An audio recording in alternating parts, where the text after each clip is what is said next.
मैं पूजा पितलिया गुरुकुल एकेडमी से आपकी हिंदी टीचर आज आपको क्लास 7 का 9 लेसन पढ़ाऊंगी। अपूर्व अनुभव। इसके लेखक है तेसुको कुरियानागी। है ना। हमें विश्व साहित्य की धरोहर को संभाल कर रखना चाहिए। सभागार में शिविर लगने के 2 दिन बाद तोतो चान के लिए एक बड़ा साहस करने का दिन आया। इस दिन उसे यासुकी चान से मिलना था। इस भेद का पता न तो तोतो चान के माता पिता का था, न ही यासुकी चान के। उसने यासुकी चान को अपने पेड़ पर चढ़ने का न्योता दिया था। तो मोए में हर एक बच्चा बाग में एक एक पेड़ को अपने खुद के चढ़ने का पेड़ मानता था। तोतो चान का पेड़ मैदान के बाहरी हिस्से में कुहोन्त्सुबुत्सु जाने वाली सड़क के पास था। बड़ा सा पेड़ था उसका। चढ़ने जाओ तो पेड़ फिसल फिसल जाते, पर ठीक से चढ़ने पर जमीन से कोई 6 फुट की ऊंचाई पर एक प्रविष्टिका तक पहुंचा जा सकता था। बिल्कुल किसी झूले सी आरामदेह जगह थी यह। तोतो चान अक्सर खाने की छुट्टी के समय या स्कूल के बाद ऊपर चढ़ी मिलती। वहां से वह सामने दूर तक ऊपर आकाश को या नीचे सड़क पर चलते लोगों को देखा करती थी। बच्चे अपने अपने पेड़ को निजी संपत्ति मानते थे। किसी दूसरे के पेड़ पर चढ़ना हो तो उससे पहले पूरी शिष्टता से माफ कीजिए क्या मैं अंदर आ जाऊं पूछना पड़ता था। यासुकी चान को पिओलिया था, इसलिए वह न तो किसी पेड़ पर चढ़ जाता पाता था और न किसी पेड़ को निजी संपत्ति मानता था। अतः तोतो चान ने उसे अपने पेड़ पर आमंत्रित किया था, पर यह बात उन्होंने किसी से नहीं कही, क्योंकि अगर बड़े सुनते तो जरूर डांटते। घर से निकलते समय तोतो चान ने माँ से कहा कि वह यासुकी चान के घर डेनेच चौपू जा रही है। चूंकि वह झूठ बोल रही थी, इसलिए उसने माँ की आंखों में नहीं झांका। वह अपनी नजरें जूतों के फीतों पर ही गड़ाए रही। रोकी उसके पीछे पीछे स्टेशन तक आया। जाने से पहले उसे सच बताए बिना तोतो चान से रहा नहीं गया। मैं यासुकी चान को अपने पेड़ पर चढ़ने देने वाली हूँ, उसने बताया। जब तोतो चान स्कूल पहुंची तो रेल पास उसके गले के आसपास हवा में उड़ रहा था। यासुकी चान उस मैदान में क्यारियों के पास मिला। गर्मी की छुट्टियों के कारण सब सूना पड़ा था। यासुकी चान उसने कुल जमा 1 ही वर्ष बड़ा था, पर तोतो चान को वो अपने से बहुत बड़ा लगता था। जैसे ही यासु चान ने तोतो चान को देखा, वह पेड़ घसीटता हुआ उसकी ओर बढ़ा। उसके हाथ अपनी चाल को स्थिर करने के लिए दोनों ओर फैले हुए थे। तोतो चान उत्तेजित थी। वे दोनों आज कुछ ऐसा करने वाले थे जिसका भेद किसी को भी पता न था। वह उल्लास में ठिठियाकर हंसने लगी। यासुकी चान भी हंसने लगा। तोतो चान यासुकी चान को अपने पेड़ की ओर ले गई और उसके बाद वह तुरंत चौकीदार के छप्पर की ओर भागी, जैसा उसने रात को ही तय कर लिया था। वहां से वह एक सीढ़ी घसीटती हुई लाई। उसे तन्ने के सहारे ऐसे लगाया जिससे वह द्रविशाखा तक पहुंच जाए। वह कुर्सी से ऊपर चढ़ी और सीढ़ी के किनारे को पकड़ लिया। तब उसने पुकारा, ठीक है, अब ऊपर चढ़ने की कोशिश करो।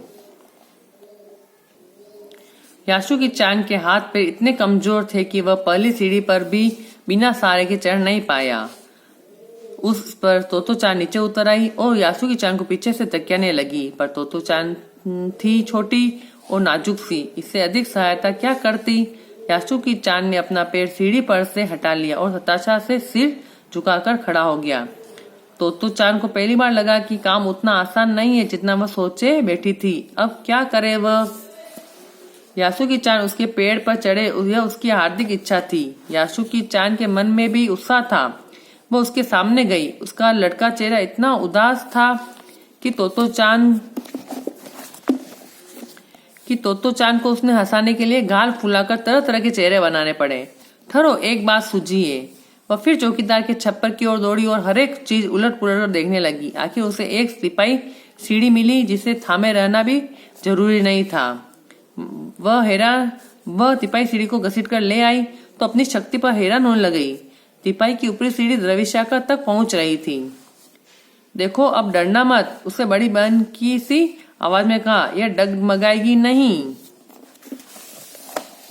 यासुकी चान ने घबरा कर तिपाही सीढ़ी और पसीने से तरबतर तोतो चान की ओर देखा। उसे भी काफी पसीना आ रहा था। उसने पेड़ की ओर देखा और तब निश्चय के साथ पांव उठाकर पहली सीढ़ी पर रखा। उन दोनों को यह बिल्कुल भी पता न चला कि कितना समय यासुकी चान को ऊपर तक चढ़ने में लगा।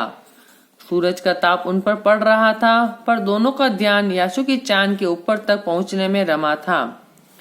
तोतो चान नीचे से उसका एक पैर सीढ़ी पर धरने में मदद कर रही थी। अपने सिर से वह उसके पिछले हिस्से को भी स्थिर करती रही। यासुकी चान पूरी शक्ति के साथ जूझ रहा था और आखिर वह ऊपर पहुंच गया। हुर्रे! पर उसे अचानक सारी मेहनत बेकार करने लगी। तोतो चान तो सीढ़ी पर से छलांग लगाकर ध्रुव विशाखा पर पहुंच गई, पर यासुकी चान को सीढ़ी से पेड़ पर लाने की हर कोशिश बेकार रही। यासुकी चान सीढ़ी थामे तोतो चान की ओर ताकने लगा। तोतो चान की रुलाई छूटने को हुई। उसने चाहा था कि यासुकी चान को अपने पेड़ पर आमंत्रित कर तमाम नई नई चीजें दिखाए, पर वह रोई नहीं। उसे डर था कि उसके रोने पर यासुकी चान भी रो पड़ेगा। उसने यासुकी चान का पोलियो से पिचकी और अकड़ी उंगलियों वाला हाथ अपने हाथ में थाम लिया। उसने खुद के हाथ से वह बड़ा था, उंगलियां भी लंबी थी। देर तक तोतो चान उसका हाथ थामे रही, तब बोली, तुम लेट जाओ, मैं तुम्हें पेड़ पर खींचने की कोशिश करती हूँ। उस समय ध्रुव विशाखा पर खड़ी तोतो चान द्वारा यासुकी चान को पेड़ की ओर खींचते अगर कोई बड़ा देखता तो वह जरूर डर के मारे चीख उठता। उसे वे सच में जोखिम उठाने की दिखाई देते, पर यासुकी चान को तोतो चान पर पूरा भरोसा था और वह खुद भी यासुकी चान के लिए भारी खतरा उठा रही थी। अपने नन्हे नन्हे हाथों से पूरी ताकत से यासुकी चान को खींचने लगी। बादल का एक बड़ा टुकड़ा बीच बीच में छाया करके उसे कड़कती धूप से बचा रहा था। काफी मेहनत के बाद दोनों आमने सामने पेड़ के दर्शक पर थे। पसीने से तरबद अपने बालों को चेहरे पर से हटाते हुए तोतो चान ने सम्मान से झुककर कहा, मेरे पेड़ पर तुम्हारा स्वागत है। यासुकी चान डाल के सारे खड़ा था, कुछ झिझकता हुआ वह मुस्कुराया। तब उसने पूछा, क्या मैं अंदर आ सकता हूँ?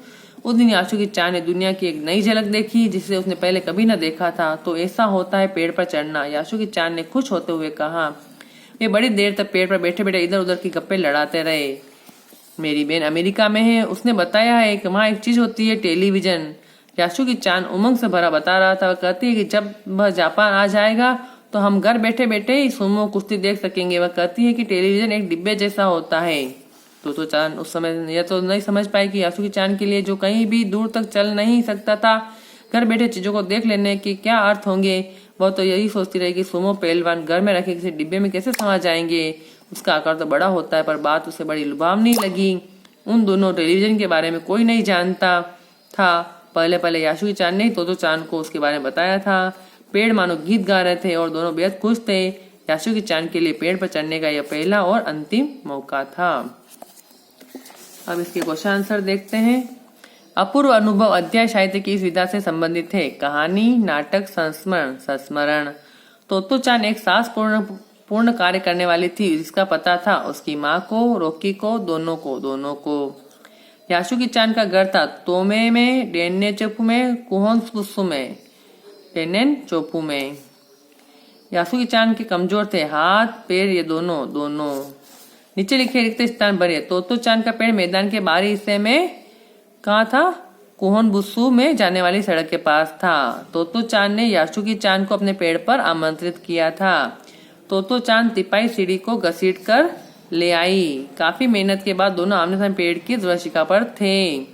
यासुकी चान के लिए पेड़ पर चढ़ने का यह पहला और अंतिम मौका था। ये बुक में ही करना है ना। नीचे लिखी पंक्तियों का आशय स्पष्ट कीजिए। बादल का एक बड़ा टुकड़ा बीच बीच में छाया करके उन्हें कड़कती धूप से बचा रहा था। जैसे जैसे दोनों पेड़ पर चढ़ रहे थे वैसे वैसे उनके ऊपर हल्की छाया रह रही थी। तोतो चान को उससे यासुकी चान को हंसाने के लिए गाल फुलाकर तरह तरह के चेहरे बनाने पड़े। तोतो चान को उसे हंसाने के लिए अपने चेहरे को तरह तरह से बिगाड़ना पड़ा। ये आपको बुक में करना है। नीचे लिखे गद्यांश को पढ़कर प्रश्नों के उत्तर ये आपको फोटो सेंड करेंगे। इस नीचे लिखे प्रश्नों के उत्तर भी आपको फोटो सेंड करेंगे, ठीक है। जैसे भाषा सहिता है ना, इसमें क्या लगाना है? आना प्रत्यय से बने शब्द लिखिए, जैसे नजराना, राजपुताना, हसीवाना, हरजाना, मर्दाना, घबराना, ठीक है। ये आपको बुक में करना है।